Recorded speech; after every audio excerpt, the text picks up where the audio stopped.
झलक तुम्हारी ओ प्यारे भगवन, पलक में भर के दिखा रहे हम,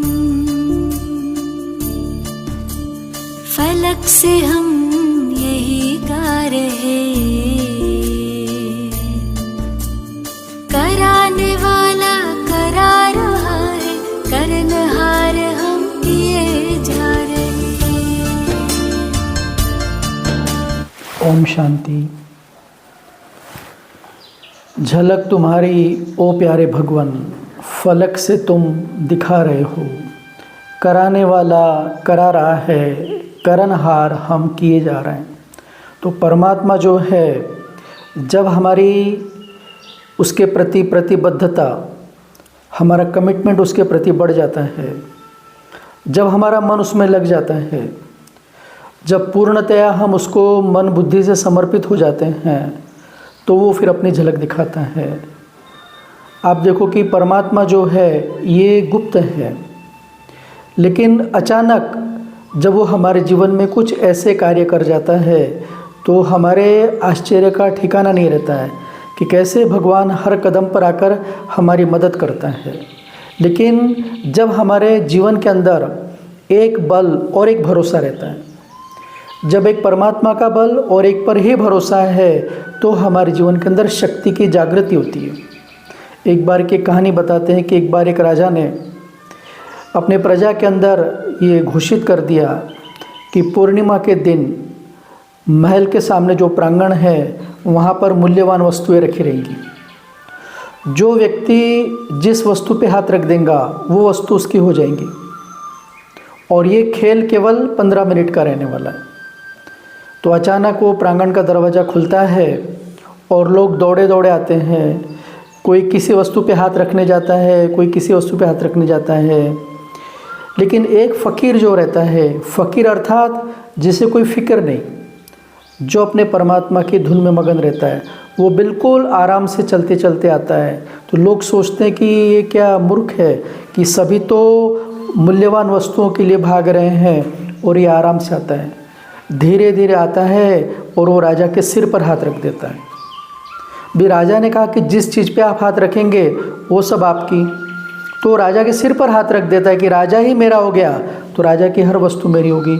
तो कहने का तात्पर्य ये है कि जब हम एक परमात्मा से जुड़ जाते हैं, जब एक के प्रति हमारी निष्ठा रहती है, जब एक की लगन में हम मगन हो जाते हैं, तो वो जो कार्य हमारे जीवन में करता है तो उसको हम कहते हैं नमस्कार से चमत्कार की ओर। कि जब हम उसके सामने झुकते हैं, जब अपनी बुद्धि को संपूर्णतः समर्पण कर देते हैं, तो वो कैसे हमारे कार्य कर जाता है। तो आप देखो कि हमारे जीवन के अंदर ऐसे कई लोग हैं कि जो आकर अपना अनुभव सुनाते हैं कि कैसे उन्होंने हर रोज़ परमात्मा का ज्ञान, मुरली और राजयोग के अभ्यास के द्वारा भगवान की असीम शक्ति का अनुभव किया है। तो आप देखो कि हमारा सेंटर बन रहा था, ज्ञान विज्ञान भवन, फिर शिव दर्शन भवन बना, फिर शिव शक्ति भवन बना। तो यहाँ पर हमारे यहाँ जो टाइल्स लगाने का जो काम किया वो थे सुभाष कुमार गुप्ता। तो सुभाष भाई जो है वो सेंटर पर टाइल्स लगाने का काम करते थे। उनका बहुत बड़ा काम है, उनके हाथ के नीचे 20-25 लोग काम करते रहते हैं और वो कॉन्ट्रैक्टर के रूप में काम करवाते हैं। लेकिन जब कोई व्यक्ति सेवा केंद्र पर काम करता है तो उसको इतना रिस्पेक्ट दिया जाता है, उसको चाय पूछी जाएंगी, उसको भगवान का प्रसाद दिया जाएगा, तो उनकी भावना ये बाबा के सेंटर के प्रति जुड़ जाती है। और ऐसे संबंध में आते आते एक दिन उनको ईश्वरीय ज्ञान की अनुभूति हो गई और वो इस ज्ञान में चलने लगे। लेकिन परिवार के लोग नहीं चलते थे। लेकिन यहाँ परमात्मा ने हमको ये शिक्षा दी है, चैरिटी बिगन्स एट होम। माना आप सबसे पहले अपने घर के अंदर ये ज्ञान की बातें लाओ, क्योंकि परिवार अर्थात प्यार का वार। देखो सभी वार जो है, सोमवार एक दिन आएगा, मंगलवार एक दिन आएगा, बुधवार एक दिन आएगा, लेकिन परिवार ये हर रोज़ है। और परिवार अर्थात प्यार, परिवार अर्थात जहाँ से हम भावनाओं से जुड़े हुए हैं। तो परिवार के अंदर जब ज्ञान जाता है, परिवार के सभी लोग जब परमात्मा से जुड़ जाते हैं, तो परिवार एक सुंदर गुलदस्ता बन जाता है। तो उनकी यही भावना थी कि हमारे घर के लोग ज्ञान में हैं, लेकिन किसी के बोलने से हर कोई ज्ञान में नहीं आता है, और सहज मिले वो दूध बराबर। तो उन्होंने कभी घर में फोर्स नहीं किया, लेकिन हमेशा सुबह सुबह वो बाबा के भजन लगाते रहते थे। तो और घर में जो बच्चे हैं, छोटे छोटे बच्चे, तो उनको 2 बच्चे हैं, दोनों छोटे बच्चे जो है वो बाबा के गीत सुनते सुनते गीत गुनगुनाते रहते हैं। उनकी जो पत्नी है जिनका नाम है ममता बहन, वो भी इतना ज्ञान में नहीं आते थे, लेकिन एक बार सुभाष भाई के जीवन में एक ऐसा प्रसंग आया कि अचानक उनको बिहार जाने का काम पड़ा, क्योंकि वो मूलतः बिहार के रहने वाले हैं और उनके पास में तो कार थी, लेकिन इतना कार चलाने का उनका अनुभव नहीं था और उनको अर्जेंट में वहाँ बिहार पहुँचना था। तो जब वो निकले तब उन्होंने बाबा को याद किया, बाबा अर्थात शिव परमात्मा को। तो शिव परमात्मा ने यही बताया है कि हर कार्य शुरू करने के पहले आप मुझे याद करो, भाई आप मुझे पुकारो, मैं हर पल आपके साथ हूँ। बस मैं आपके सोच में बसता हूँ, आपके विश्वास में बैठता हूँ। कहते हैं ना, मोको कहाँ ढूंढे रे बंदे, मैं तो तेरे पास में हूँ भाई, मैं हर पल तेरे पास में हूँ, केवल तुमको मुझे पुकारना है। तो उन्होंने परमात्मा की याद में कहा कि बाबा अब मुझे तो गाड़ी चलाने का इतना अनुभव नहीं है और मुझे वहाँ पटना जाना है हिंगन घाट से तकरीबन 1300 किलोमीटर, अब आप ही मेरी मदद करो। और वो कार चलाने लगे, पूरी रात बिना रुके उन्होंने 1300 किलोमीटर गाड़ी चलाई और उनको ये अनुभव हो रहा था कि शिव परमात्मा प्रजापिता ब्रह्मा के सामने दोनों हाथ ऐसे खुले किए हुए खड़े हैं और बाबा गाड़ी चला रहे हैं। लेकिन उन्होंने अपने पत्नी को नहीं कहा, क्योंकि उनको पता था कि पत्नी को इतना निश्चय नहीं है। लेकिन जब वो सुबह पहुँचे तो उनकी पत्नी ने उनको पूछा, आपको पता है रात को आपके सामने बाबा हाथ पसारे खड़े थे? तो उनके आश्चर्य का ठिकाना नहीं हुआ कि जो चीज़ मुझे बाबा के रूप में दिख रही थी वो केवल कल्पना ही नहीं थी, लेकिन मेरी पत्नी को भी बाबा साक्षात दिखे। तो कैसे परमात्मा हमको सूली से कांटा बना देता है, पर्वत को राई बना देता है। तो उसके पश्चात उनकी पत्नी का भी बाबा भी निश्चय बैठा और पूरा परिवार हर रोज़ परमात्मा का ज्ञान की पढ़ाई पढ़ने, राज्यों का अभ्यास करने के लिए हर रोज़ सेंटर पर आते हैं। और फिर उन्होंने ये अनुभव बताया अपना कि अब जो है मेरा कार्य पहले से 1.5 गुना ज़्यादा बढ़ गया है, लेकिन मेरा तनाव ख़त्म हो गया है। कि पहले मुझे काम का इतना लोड रहता था, इतने सारे लोगों को हैंडल करना, जो सामने वाला मालिक है उसको हैंडल करना, लेकिन अब मैं शाम को हर रोज़ 7 से 8 आकर ज्ञान और योग का अभ्यास करता हूँ। मेरा कार्य एकदम सहज चल रहा है और कोई टेंशन ही नहीं। तो पहले मुझे कार्य का बहुत टेंशन रहता था। तो ऐसे उन्होंने बताया कि कैसे उनके जीवन के अंदर ईश्वरीय ज्ञान और राजयोग का चमत्कार हुआ है। और जब हम देखते हैं कि हमारे परिवार के अंदर छोटे बच्चे को भी अगर कोई समस्या हो जाती है तो उसका असर पूरे परिवार पे आता है।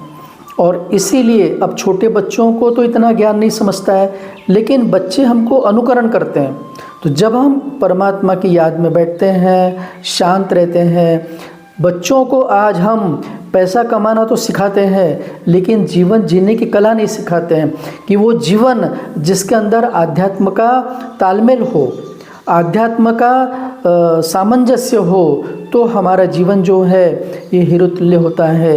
तो एक बार का अनुभव वो सुनाते हैं कि जो मेरा बेटा है वो हर रोज़ सुबह वो गीत गाता है कि सत्य ही शिव है, शिव ही सुंदर, सुंदरता अति प्यारी, शिव का ज्ञान समझने वालों से है ये माया हरी। तो जब भी भगवान के भजन लगते हैं तो बच्चे वो गीत गुनगुनाने लगते हैं। अब आप देखो कि आप फिल्म के गीत सुनोगे तो बच्चे फिल्म के गीत गुनगुनाएंगे, आप भगवान के प्यार के गीत सुनोगे तो बच्चे वो गीत सुनाएंगे। तो हम अपने घर के अंदर किस प्रकार का वातावरण बनाते हैं? हमने तो कहा है कि घर एक मंदिर है। अब वो घर एक मंदिर को अगर हम सिनेमा टॉकीज बना देंगे, हरदम वहाँ सिनेमा चलते रहता है, लेकिन कुछ समय अगर वहाँ परमात्मा की याद रहती है, सुबह शाम भगवान के भक्ति गीत चलते हैं, घर का वातावरण बदल जाता है।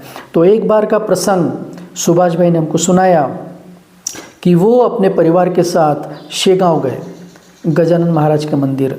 तो आप देखो कि महाराष्ट्र में अकोला के पास शेगांव एक बहुत बड़ा तीर्थ स्थान है, वहाँ पर हजारों लोग जाते रहते हैं। तो ये भी एक दिन वहाँ गए और जाने के बाद वो मंदिर के अंदर एक ऐसा स्थान है जहाँ मेडिटेशन कराया जाता है, हजारों लोग आते हैं। तो ये अपने परिवार के साथ वहाँ ध्यान में बैठे। अब ध्यान में बैठे तो बच्चे को ये आदत थी कि घर में ध्यान करने की, तो वो भी आंखें बंद करके शिव बाबा के ध्यान में बैठ गया। लेकिन वहाँ भीड़ होने के कारण जो लोग वहाँ मैनेजमेंट करते हैं वो एक दूसरे को माऊली कहते हैं। भाई वो एक दूसरे को माऊली अर्थात माता, भाई माता कहकर पुकारेंगे, और जो भक्त लोग बैठे हैं उनको भी माऊली कहते हैं। तो वो उन्होंने कहा कि भीड़ बहुत हो रही है, तो जो बैठे थे उन्होंने उसको जल्दी उठाकर बाहर किया। तो ये सभी अपना अपना सामान लेकर बाहर निकल गए। लेकिन उनका जो छोटा बच्चा था जिसका नाम है गौरव, तो वो गौरव जो था वो 4 साल का बच्चा है। आप देखेंगे उसको तो बिल्कुल छोटा सा, जिसको कोई समझ ही नहीं, लेकिन परमात्मा के प्रति उसके मन में इतनी श्रद्धा, अब वो ध्यान में बैठा है। तो हुआ यूँ कि ये पूरा परिवार बाहर निकल गया और वो बच्चा अंदर ही आंखें बंद करके बैठा रहा। और इतनी भीड़ थी कि इनको पता ही नहीं कि बच्चा हमारे साथ नहीं आया। इन्हें ये लगा कि वो भी हमारे साथ आ गया। अब क्या हो गया कि दूसरी बैच वो मेडिटेशन हॉल में आकर बैठ गई और पूरा भीड़ भाड़ हो गया। बाहर निकलने के बाद में जब ये देखते हैं कि अरे हमारा बच्चा तो नहीं दिख रहा है, तो एक दूसरे को पूछते हैं, पति पत्नी इधर उधर ढूंढते हैं, तो बच्चा तो कोई दिखता नहीं है। तो ये वापस हॉल में जाने की कोशिश करते हैं। तो गेट कीपर उनको बोलता है कि अभी आप यहाँ से अंदर नहीं जा सकते हैं, एंट्री जो बहुत दूर थी वहाँ आपको जाना पड़ेगा। तो उधर जाकर देखते हैं तो बच्चा कहीं दिख नहीं रहा। ये चारों तरफ ढूंढ रहे हैं, बच्चा कहीं दिख नहीं रहा। और माँ का, भाई का, इनका रोना शुरू हो गया, क्योंकि 20-25 मिनट हो गए बच्चा दिखा नहीं। तो इनको ऐसा लगा कि अब ये बच्चा तो हमारा गुम हो गया। और वहाँ ऐसा समझा जाता है कि बच्चा अगर गुम हो जाता है तो मिलना बड़ा मुश्किल होता है, क्योंकि आज का समय ये बड़ा नकारात्मक समय हो गया है। तो छोटे बच्चों को भी लोग उठा कर ले जाते हैं। तो ये माता पिता एकदम घबरा गए, माता रोने लगी और बच्चा मिलेगा कई आशा उनकी कम होने लगी। उधर दूसरी तरफ जो बच्चा है वो वहाँ पर अंदर बैठा था। जैसे उसने आंखें खोली तो देखता है कि आसपास में माता पिता तो नहीं हैं, कोई दूसरे पराये लोग ही बैठे हैं। तो घबरा गया। अब आप देखो 4 साल का बच्चा और भीड़ भाड़ और माँ पिता कोई नहीं दिखेंगे तो कितना घबरा जाएगा। तो उसने आंखें बंद की और बाबा को याद किया और शिव बाबा को बोलता है कि बाबा अब मुझे मेरे पापा मिलेंगे या नहीं मिलेंगे। तो उसके सामने साक्षात प्रजापिता ब्रह्मा खड़े हो गए, ऐसा वो बच्चा बताता है। और ब्रह्मा बाबा ने उसको कहा कि तुझे तेरे पिताजी का मोबाइल नंबर याद है क्या? तो कहता है कि हाँ याद है। अब आप बताओ, छोटा सा बच्चा, उसको मोबाइल नंबर कैसे याद रहेगा? और ऐसी जब घटना होती है तो आदमी तो घबराहट में अच्छे लोग सब बातें भूल जाते हैं। तो बाबा ने उसको कहा कि तेरे पड़ोस में जो व्यक्ति बैठा है उसको तू मोबाइल मांग। तो वो बच्चा पड़ोस वाले को बोलता है कि अंकल आपके पास में मोबाइल है क्या? तो पड़ोस वाला जो भाई था वो बहुत अच्छा था, उसने मोबाइल उसको दिया। तो बच्चे ने अपने पिताजी का मोबाइल डायल किया और वो भाई ने फिर उससे बात किया कि आपका जो बेटा है वो हमारे पास में है। और फिर कुछ समय के बाद बाहर गेट पर आकर उनको अपना बच्चा मिल गया। और फिर जब बच्चे ने उनको बताया कि बाबा ने मुझे दर्शन दिया और बाबा ने मुझे ये मार्ग बताया कि कैसे मम्मी पापा को ढूंढना है, तो उसके माता पिता के आंखों से परमात्मा के प्रति प्रेम के आंसू निकलने लगे। अब वो जब वापस शहर आए हिंगन घाट, लेकिन वो बच्चे के मन के ऊपर इतना आघात पहुंचा था उस समय, तो उसने वो बात को सहन कर लिया। दूसरे दिन जब वो स्कूल में गया तो स्कूल में बैठे बैठे अचानक ज़ोर ज़ोर से रोने लगा। तो उसकी टीचर ने पूछा कि भाई क्या बात है? तो उसने कहा कि कल मैं मेरे पापा से बिछुड़ गया था, तो मुझे ऐसा लगा कि अब मैं मेरे पापा से कभी मिल पाऊँगा या नहीं मिल पाऊँगा, लेकिन बाबा ने मुझे मेरे पापा से मिला दिया। तो उसकी टीचर ने उनको फ़ोन किया कि आपका बेटा जो है ये तो बहुत रो रहा है। तो जब उन्होंने देखा तो उसकी तबीयत ख़राब हो गई। उसको डायरिया हो गया घबराहट के कारण, फिर उसको दवाखाने में दिखाया गया और कुछ दिन के बाद में वो ठीक हो गया।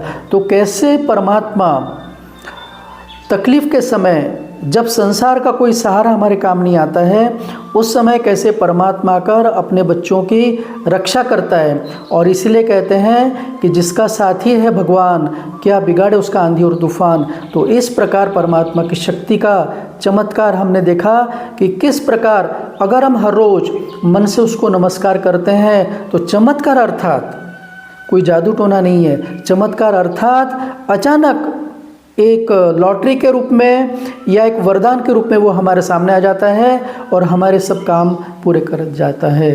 तो भाइयों और बहनों, इस संसार के अंदर जब हम परमात्मा के प्रति समर्पित हो जाते हैं, जब हम ये समझते हैं कि जो हमने भक्ति में कहा कि तू ही हमारा माता है, तू ही हमारा पिता है, जब दिल से हम उसको अपना माता पिता मानते हैं तो वो हमारी पालना के लिए जिम्मेवार हो जाता है, किसी के भी द्वारा वो आकर हमारा कार्य कर लेता है। तो इस प्रकार अगर आपके पास कोई ऐसा अनुभव हो कि जिसमें आपको परमात्मा शक्ति का विशेष अनुभव प्राप्त हुआ हो, तो अनुभव जो होता है वो औरों के निश्चय को भी बढ़ाता है। तो आप सभी के सामने ये जो सीरीज हम ला रहे हैं, नमस्कार को चमत्कार, इसका उद्देश्य यही है कि हमारे जीवन में भगवान की सहभागिता बढ़े, क्योंकि आने वाला समय ये दुख और अशांति का समय है और परमात्मा की याद ही हमारा सर्वोत्तम सहारा है।